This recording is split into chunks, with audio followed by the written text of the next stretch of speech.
Hi friends, ఎలా ఉన్నారండి అందరూ? ఈరోజు మనం లలితా సహస్రనామ స్తోత్రాల్లో 59 మరియు 60వ స్తోత్రంనకు అర్థం తెలుసుకుందామండి.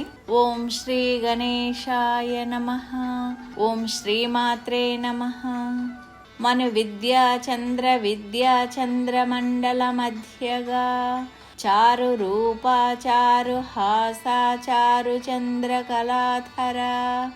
ఓం మను విద్యాయై నమః. మను శబ్దానికి మంత్రం అని ఒక అర్థం. అమ్మవారే సకల మంత్ర స్వరూపిణి కాబట్టి మంత్ర విద్య అమ్మవారేనని అర్థం. మనువులు 14 మంది: స్వయంభువు, స్వారోచిషుడు, ఉత్తముడు, తామసుడు, రైవతులు, చాక్షుషుడు, వైవస్వత మనువు, సూర్య సావర్ణి, దక్ష సావర్ణి, మేరు సావర్ణి, రుద్ర సావర్ణి, బ్రహ్మ సావర్ణి, రైచ్యుడు, భౌత్యుడు. వీరి సంతానం కనుకే మానవులు అన్నారు. మనువు సంతానం లేక మనువు చేత పాలింపబడేవారు కనుక మానవులయ్యారు. మానవులు ఏ విధమైన ఒడిదుడుకులు లేకుండా క్రమశిక్షణతో బ్రతకడానికి మనువు ఏర్పాటు చేసిన సూత్రాలన్నీ అమ్మవారే కనుక అమ్మవారిని మను విద్య అన్నారు. మను విద్య అనగా ఆరోగ్యాన్ని, శాంతిని చేకూర్చే విద్య అని అర్థం. శ్రీ విద్యా ప్రస్థారాన్ని 12 విధాలుగా విభజించారు. ఈ 12లో మను విద్య ఒకటి. అనగా లోకాలను ధర్మబద్ధంగా ఉంచడానికి, తాను లోకాలను ధర్మబద్ధంగా పాలించడానికి మనువు నిరంతరం పంచదశి మహామంత్రాన్ని ఉపాసన చేస్తారు. ఈ ఉపాసనా ప్రభావమే మానవులను కలియుగాంతం వరకు రక్షిస్తుంది. కనుక మను విద్య అనగా పంచదశి మహామంత్ర విద్య అని అంతరార్థం. ఓం చంద్ర విద్యాయై నమః. తన మనస్సు నుండి అమ్మవారు చంద్రుడిని సృష్టించింది. చంద్ర విద్య అనగా అమ్మవారి మనోవిద్య. తల్లి మనసు ఎటువంటిదో ఎవరికీ తెలియకపోయినా ప్రేమైక తత్వం అనేది మాత్రం అందరూ ఎరిగినదే. ఈ మంత్రమునకు అందరికీ కటాక్షించే మాతృవిద్య అని అర్థం. ఇక రెండవ అర్థం సాక్షాత్తు శివ జటాజూటాభరణమైన చంద్రుడు ఉపాసించే విద్య అని. చంద్రుడు తనలోని కలంకాన్ని, క్షయను తొలగించుకోవడానికి ఉపాసించిన అమ్మవారి మహామంత్రం కనుక ఈ మంత్రాన్ని చంద్ర విద్య అన్నారు. శ్రీ విద్యా ప్రస్థారం 12 రకాలు. మనువు, చంద్రుడు, లోపాముద్ర, కుబేరుడు, అగస్త్యుడు, అగ్ని, మన్మథుడు, సూర్యుడు, ఇంద్రుడు, కుమారస్వామి, రుద్రుడు, దూర్వాసుడు. ఈ 12 మంది అమ్మను ఒక్కొక్క పద్ధతిలో ఉపాసించారు. వీరి పద్ధతులను ప్రస్తారాలు అంటారు. అందుకే శ్రీ విద్యకు 12 ప్రస్తార విధానం అని జగత్ ప్రసిద్ధి. ఇందులో చంద్రుడు ప్రవేశపెట్టిన ఉపాసనా విధానం చంద్ర విద్య. దీనివల్ల అమృతత్వం సాధకుడు పొందుతాడు. త్యాగ విశిష్టతను తెలియజేసే విధానం కాబట్టి ఈ విద్యను చంద్ర విద్యగా పేర్కొన్నారు. ఓం చంద్రమండల మధ్యగాయై నమః. చంద్రమండలాన్ని శ్రీచక్రం అంటారు. చంద్రమండలం మధ్యలో అమ్మవారు నివసిస్తూ ఉంటుంది. అనగా శ్రీచక్రం మధ్యలో బిందు స్థానం అమ్మవారిదని అంతరార్థం.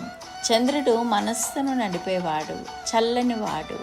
అమ్మవారు చంద్రమండల మధ్యగా అనగా మనస్సును సరైన మార్గంలో నడుపుతూ అందరినీ చల్లగా చూస్తుందని అర్థం. సహస్రార కమలం మన శిరస్సు పై భాగంలో షట్చక్రాలకు పైన ఉంటుంది.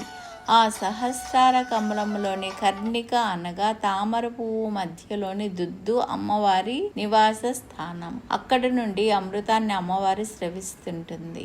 అనగా అమ్మవారు పునర్జన్మ లేని అమృతత్వాన్ని సహస్రారం నుండి సాధకులకు అందిస్తుంటుంది.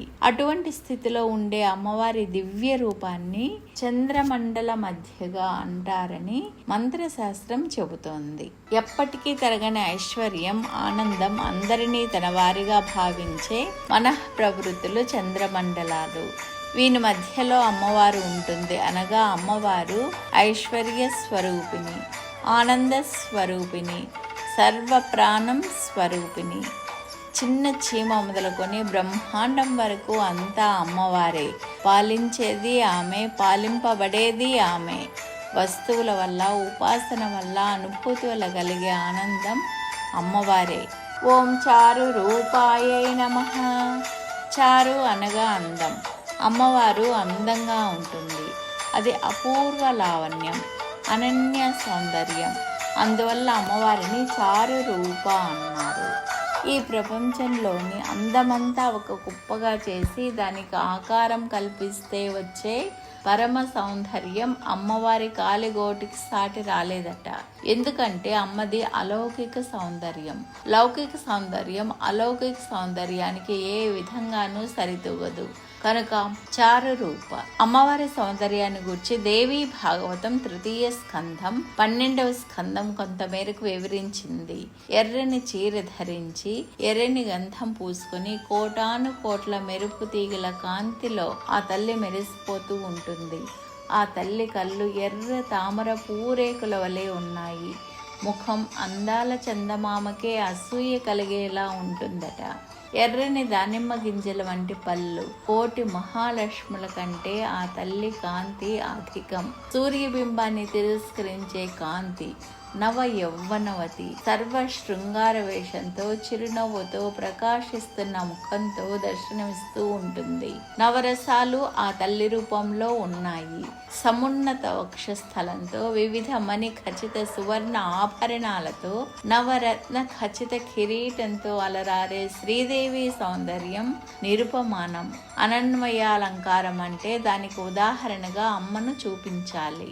ఒక వస్తువును మరొక వస్తువుతో పోల్చి గొప్పదనాన్ని నిరూపిస్తారు కవులు. కానీ అమ్మ సౌందర్యం దగ్గరకు ఇంకేది రాదు కనుక అమ్మవారి సౌందర్యం లాగే ఉంటుంది అనడాన్ని అనన్వయాలంకారం అంటారు. ఇటువంటి అపూర్వ సౌందర్య రాశి కనుక శ్రీమాత చారు రూప అయ్యింది. ఓం చారు హాసాయై నమః. అందమైన నవ్వు అమ్మవారిది. ఆనందమే పరబ్రహ్మం. సాధారణ జీవుల అజ్ఞానం వల్ల, మాయ ఆవరించడం వల్ల లోకంలోని వస్తువుల వల్ల వచ్చే ఆనందమే ఆనందం అనుకుంటారు. పాయసం తింటే ఆనందం కలుగుతుందని అనుకునే వ్యక్తి దానిని ఎక్కువగా తింటే చివరికి రోగ ఆయాసంతో దుఃఖం పొందుతాడు. సువర్ణాది ఆభరణాలు, వాహనాలు ఏవి కూడా బ్రహ్మానందాన్ని ఇవ్వలేవు.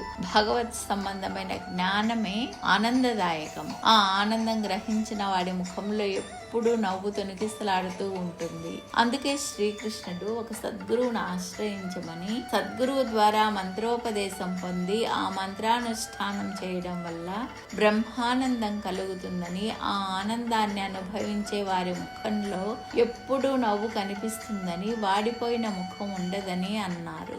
అమ్మవారు చారుహాస అనే నామాన్ని స్వీకరించడం ద్వారా బ్రహ్మానందం పొందిందని, బ్రహ్మానందం గురువుల ద్వారా సాధకుడు సంపాదిస్తాడని చెబుతోంది. అమ్మవారి నవ్వులో అనంత కోటి శాస్త్రార్థాలు ఉంటాయని, అందువల్లే అమ్మ చారుహాస అయిందని పురాణాలు చెబుతున్నాయి. ఈ మంత్రం ఆపన్నివారకం, ఆనందదాయకం. గ్రహ నక్షత్ర దోషాల వల్ల హఠాత్తుగా ఏవైనా ఆపదలు వస్తే వాటిని తొలగిస్తుంది మంత్రం. ఓం చారు చంద్ర కళాధరాయై నమః. అందమైన చంద్రకళను అమ్మవారి శిరస్సుపై ధరిస్తుంది. శివుడి శిరస్సుపై చంద్రరేఖను ధరిస్తాడు. ఆయన ధరించే చంద్రకళ శుక్లపక్షంలో అభివృద్ధి చెందుతూ కృష్ణపక్షంలో తరుగుతూ ఉంటుంది. వృద్ధి క్షయాలు చంద్రకళకు తప్ప చంద్రానికి లేవు. కానీ అమ్మవారి ధరించిన చంద్రకళకు వృద్ధి క్షయాలు ఉండవు. నిత్యం ఒకే రీతిగా ఉంటుంది. దీనిని జ్ఞాన కళ లేక సాధకళ అంటారు. ఈ దివ్య కళ అమృత స్వరూపం.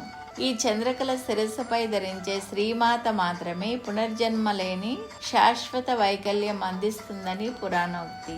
ఈశ్వరి అనే శబ్దానికి పరిపాలించే అధికారం కలది అని అర్థం. అందమైన వృద్ధి క్షయాలు లేని చంద్రకళను ధరించినప్పుడు మాత్రమే అమ్మవారు ఈశ్వరి అవుతుంది. చంద్రుని కళల వల్ల సకల లోకాలకు ఔషధులు లభిస్తాయి. చంద్రుని వెన్నెల వల్ల వచ్చే సోమలత నుండి తీసిన దివరసంతో అనగా సోమరసంతో దేవతలకు సంతృప్తి కలిగించి సోమపానం చేసిన వాడిని సోమయాజి అంటారు. సకల లోకాలకు పోషణ కూడా ఈ యజ్ఞ ఫలితమే.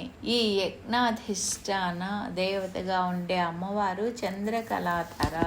సత్వగుణం వల్ల మాత్రమే శాంతి, ఏకాగ్రత లభిస్తాయి. సత్వగుణాభివృద్ధిని చివరకు నిర్గుణ పరబ్రహ్మాన్ని అందిస్తుంది. ఈ నిర్గుణ తత్వం అందించే సాదాఖ్య చంద్రకళను ధరించడం వల్ల అమ్మవారు చంద్రకళాధర. చరాచర జగన్నాథ చక్రరాజనికేతన పార్వతీ పద్మనయన పద్మరాగ సమప్రభా. ఓం చరాచర జగన్నాథాయే నమః. చరములంటే కదలేవి, వీటిని జంగమాలంటారు. పశువులు, పక్షులు, మానవులు ఇలా కదలి ఒక చోటు నుండి మరొక చోటుకు వెళ్లి పనులు చేసేవన్నీ చరాలే. కదలకుండా ఒక్కచోటే పడి ఉండే కొండలు, చెట్లు మొదలైనవన్నీ స్థావరాలు లేక అచరాలు. అమ్మవారి ఈ చరాచర వస్తువులన్నింటికీ అమ్మవారే అధిష్టాన దాత్రి అనగా ఈశ్వరి. వీటన్నింటిలోనూ మళ్ళీ 2 రకాల శక్తులను అమ్మవారి నింపింది. చరాలలో బుద్ధి వల్ల వచ్చే వాక్కు ఉన్నవి, అవి లేనివి కొన్ని. అచరాలలో కేవలం భూమిలోనే ఉండి కదలలేని పర్వతాలు, వృక్షాలు కొన్ని కాగా, సంచార శక్తిని కలిగిన వృక్షాలు, పర్వతాలు కొన్ని హిమాలయాది పర్వతాల దేవతల వలె దివ్య రూపాలతో సంచరిస్తూ వరాలిస్తూ కామరూపగమన శక్తులు కలిగి ఉంటాయి. అలాగే కొన్ని వృక్షాలు కూడా అవి లేకుండా ఉంటాయి కొన్ని. వీటిన్నింటిలోనూ తానే ఉండి వీటికి అధినాయకైనది కనుక అమ్మవారు చరాచర జగన్నాథ. నదులు, సముద్రాలు, నదాలు మున్నగు జల ప్రాంతం కూడా చరాచరాలే కనుక జలాధిష్టాన దేవత కూడా అమ్మవారే. మంత్ర, యంత్ర, తంత్రాలు, చరాలు, అచరాలు అని 2 రకాలు. ఇవన్నీ అమ్మవారి పరిపాలనలోనే కనుక అమ్మ వీటన్నింటికి అధిష్టాన దేవత. ఓం చక్రరాజ నికేతనాయ నమః. చక్రరాజం అనగా శ్రీచక్రం. శ్రీచక్రం అనగా పార్వతీ పరమేశ్వరుల శరీరం, ప్రకృతి పురుషుల శరీరం, సమస్త లోకేశ్వరుల శరీరం కాబట్టి శ్రీచక్రాన్ని చక్రరాజం అంటారు. ఈ శ్రీచక్రం తన నివాస స్థానం కలిగినది కాబట్టి అమ్మవారు చక్రరాజ నికేతన. త్రైలోక్య మోహన చక్రం, సర్వానా పరిపూరక చక్రం, సర్వ సంక్షోభన చక్రం, సర్వ సౌభాగ్యదాయక చక్రం, సర్వార్థ సాధక చక్రం, సర్వరక్షాకర చక్రం, సర్వరోగహర చక్రం, సర్వానందమయ చక్రం, శ్రీచక్రం. ఇవి మొత్తం 9. వీటన్నింటికి ఒక్కొక్క రూపంలో అధిష్టాన దేవతగా ఉండి ఆ చక్రాలన్నింటిలోనూ నివసిస్తుంది. నికేతనం అనగా ఇల్లు. చక్రాలే తన ఇల్లుగా కలదు కాబట్టి అమ్మ చక్రరాజ నికేతన. ఇక శరీరంలోని అత్యంత ముఖ్య యోగ విశేషాలకు నిలయమైన చక్రాలవే 6 షట్చక్రాలుగా ప్రసిద్ధికెక్కినవి. మూలాధార, స్వాధిష్టాన, మణిపూరక, అనాహత, విశుద్ధి, ఆజ్ఞా చక్రాలు. ఈ షట్ చక్రాలలో అమ్మవారే అనేక రూపాలతో నివసిస్తుంది కనుక అమ్మవారు చక్రరాజ నికేతన. సహస్రారక కమలాన్ని చక్రరాజంగా యోగులు వర్ణిస్తారు. అమ్మవారి అసలైన స్థానం ఇదే కనుక చక్రరాజ నికేతన. వామకేశ్వర తంత్రంలోని శ్రీదేవి ఖడ్గమాలలో ఈ చక్ర విశేషాలన్నీ నిక్షిప్తమై ఉన్నాయి. ఓం పార్వత్యై నమః. దక్ష ప్రజాపతి కూతురు సతి. దక్షుడు పరమేశ్వరుని శక్తి గ్రహించగలిగి ఆయనను అవమానించి అరుద్ర యాగం చేయగా ఆ యాగంలో తన శరీరాన్ని విడిచిపెట్టింది. అప్పటి నుండి పరమేశ్వరుడు అమ్మవారి కోసం కఠోర తపస్సు చేశాడు. ఆ సమయంలోనే హిమవంతుడు తన భార్యతో కలిసి అమ్మవారిని అర్చించారు. తారకాసుర సంహారం కోసం దేవతలు కూడా ఆ పరాశక్తిని మేనకా హిమవంతులతో కలిసి స్తుతించారు. అమ్మవారి దేవతల కోసమైనా హిమవంతులకు దర్శనం ఇచ్చింది. శివునికి తన అంశతో అర్ధాంగిగా జన్మిస్తానని, అందుకు హిమవారి దంపతులను ఎన్నుకున్నానని చెప్పింది. అమ్మవారు తన కూతురుగా పొందడానికి మేనకా హిమవంతులు కఠోర వ్రతాలు చేశారు. వారి తప ఫలితంగా అమ్మవారికి పుత్రికగా జన్మించింది. పర్వతస్య ఆపత్యం స్త్రీ. పార్వతి పర్వత పుత్రిక కనుక అమ్మవారు ఆ రోజు నుండి పార్వతిగా పిలువబడుతుంది. పార్వతి పట్టుదలకు మారు పేరు. మన్మథుడిని భస్మం చేసి శివుడు మన ముఖం చూడకుండా అదృశ్యమైపోగా శివుడే తన భర్త కావాలని ఆభరణాలను త్యజించి కఠోర తపస్సు చేసింది. శివుడు బ్రహ్మచారి రూపంలో ఆమెను పరీక్షించడానికి శివునింద చేసిన చలింపక శివుడినే నమ్మి వరించి తరించిన మహా దివ్య శక్తి స్వరూపిణి. ఆ పార్వతీ రూపంలో ఉన్నది అమ్మవారే కనుక పార్వతి అనే పేరుతో వాగ్దేవతలు స్తుతించారు.